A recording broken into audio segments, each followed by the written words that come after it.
Assalamualaikum warahmatullahi wabarakatuh. Kembali lagi bersama Mimin di Pokonime. Kali ini Mimin akan membahas sebuah manhwa baru yang berjudul Kembalinya Sang Pedang Penghancur. Dan bagi kalian yang baru saja bergabung dengan channel ini, jangan lupa like, komen, share, dan juga subscribe. Dan tidak perlu berlama-lama lagi, mari saja kita mulai ceritanya. Sekarang cerita berganti di tempat pelatihan aliansi Murim. Cheon yang sedang mengendalikan ki berkata di dalam hati, "Aku tahu, kualitas kekuatan batinku berbeda dengan kehidupanku yang sebelumnya. Saat itu, jika suatu teknik terlihat menjanjikan, maka aku akan dengan sangat senang hati langsung menyalin kemampuannya. Dan berkat teknik itu aku bisa menjadi lebih kuat, tapi ada beberapa batasan. Karena tidak ada landasannya, kualitas tenaga batinku sedikit berbeda. Aku menjadi kasar, cepat marah, dan terkadang aku kehilangan kendali dan mengamuk. Tapi keadaannya sekarang berbeda. Kekuatan batinku halus dan juga kokoh, juga dipenuhi dengan kekuatan. Namun untungnya, aku sudah mempunyai kekuatan bela diri yang cukup besar. Meskipun aku sudah melewati masa-masa sulit, aku berhasil tetap terinspirasi meski dalam situasi sulit itu. Tapi bagaimanapun juga, dengan peningkatan kualitas kekuatan batin secara signifikan, aku juga menemukan kegembiraan dalam berlatih seni bela diri. Namun secara tiba-tiba, dia pun langsung menarik keluar pedangnya, dan dengan lemparan yang sangat cepat, ia pun langsung mengarahkan ujung pedang itu ke sebuah pohon. Yon yang sama sekali tak bisa mengikuti pergerakan dari pedang itu. Dia hanya bisa terdiam dan terkejut. Ia yang sudah ketakutan langsung jatuh terduduk saat melihat satu lemparan dari pedang Cheon yang bisa membagi dua sebuah pohon.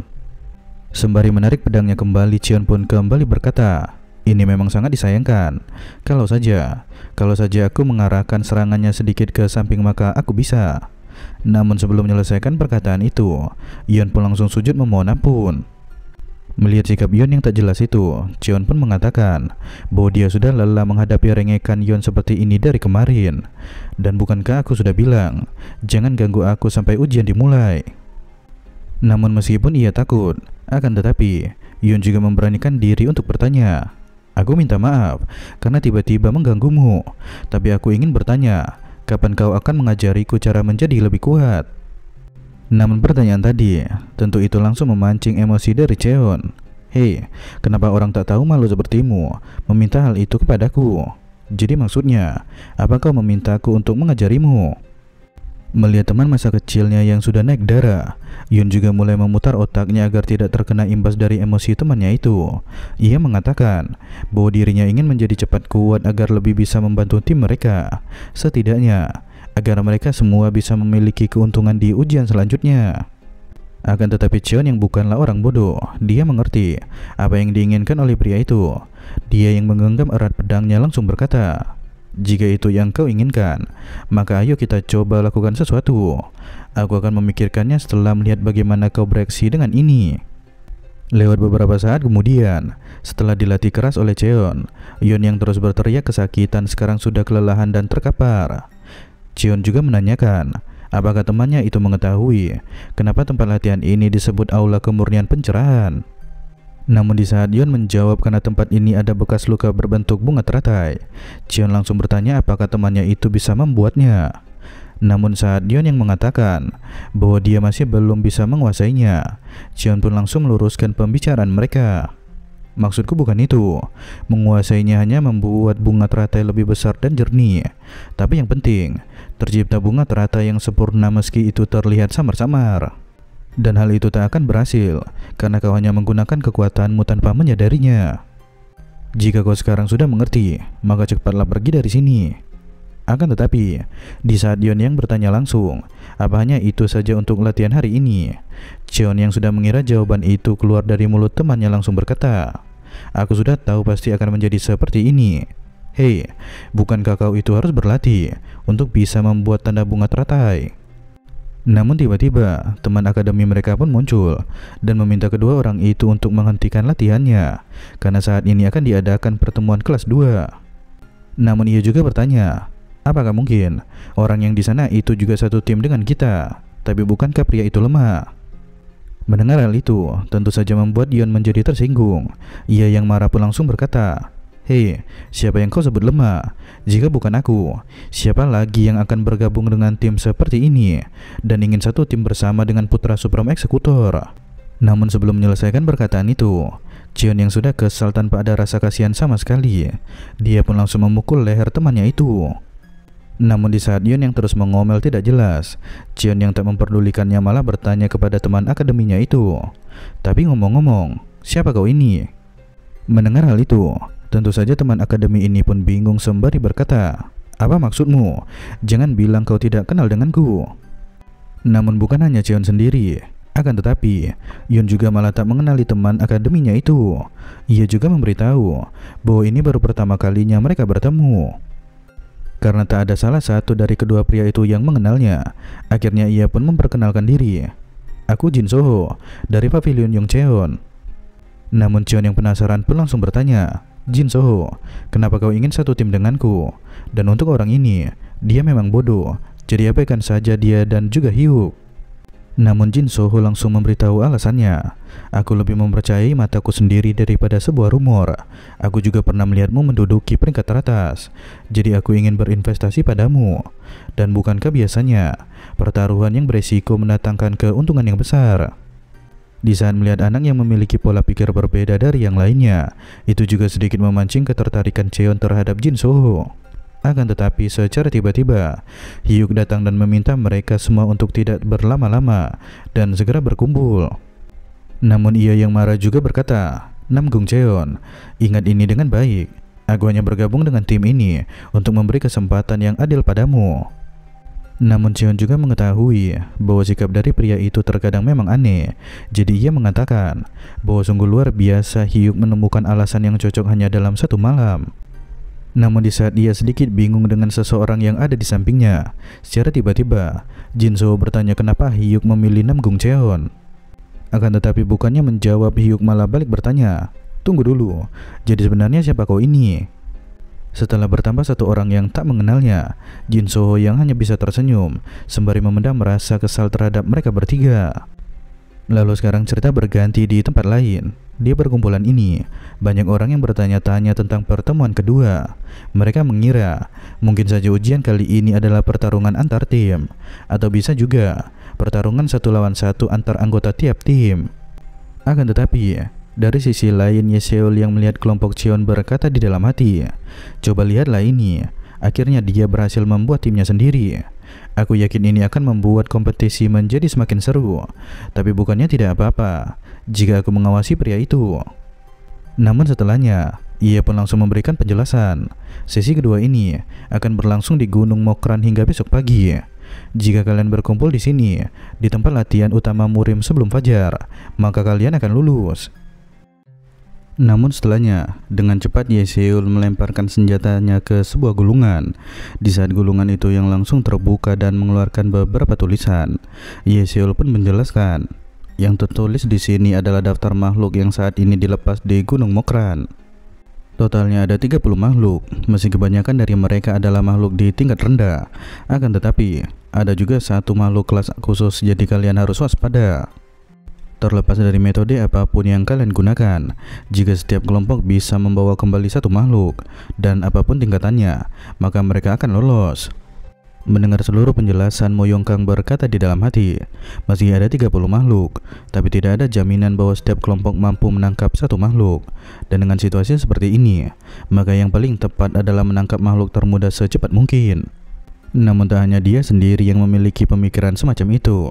Sesaat setelahnya, beberapa orang juga sudah mulai bertindak, dan diikuti dengan peserta lain. Mereka pun langsung pergi menuju tempat lokasi ujian.